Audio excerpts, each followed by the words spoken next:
В этом году городской фестиваль «Семья года» несколько отклонился от строгого соревновательного принципа. Во-первых, республиканский финал в Якутске прошел задолго до начала отборочных туров в Нерюнгринском районе.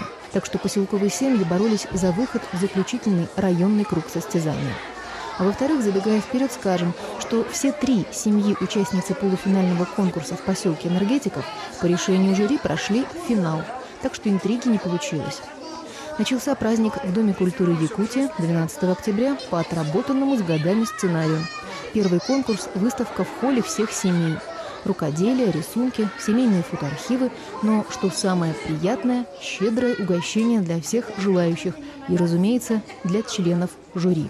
Подкрепившись, судьи и зрители переместились в зал, а участники, соответственно, на сцену. Им предстояло показать визитные карточки своих семей под названием почему-то «Якутия – мой край родной», а также в отдельном конкурсе продемонстрировать свои таланты. Надо отметить, готовились участники к мероприятию основательно, не без помощи профессионалов. Семьей Носкович, представлявшей Нерюнгринскую ГРЭС, занимался режиссер Центра культуры и духовности имени Пушкина Орион Илларионов. На работу с представителями Серебряного Бора, семьями Степановых и Арслановых были брошены лучшие силы Дома культуры Якутия. Режиссер Ольга Богомазова, балетмейстер Татьяна Рыжкова, звукооператор Куляш Кушнир. В итоге достойный уровень подготовки показали абсолютно все конкурсанты. И жюри единогласно решило, что все они должны порадовать своим творчеством не только публику поселка Энергетиков, но и всего Нерюнгринского района. Финал состоялся 20 ноября в Центре культуры и духовности. С самого утра и до последнего 3-го звонка радушные хозяйки и хозяева угощали гостей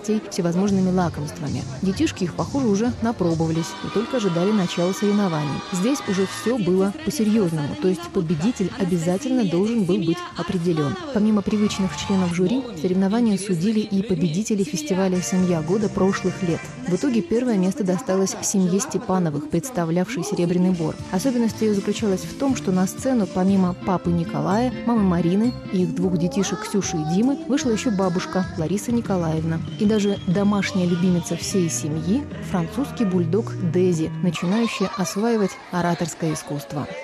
Представители Нерюнгринской станции Носкович Александр и Елена и их маленькие сыновья Сергей и Виталий тоже добились неплохих результатов, став 3-ми.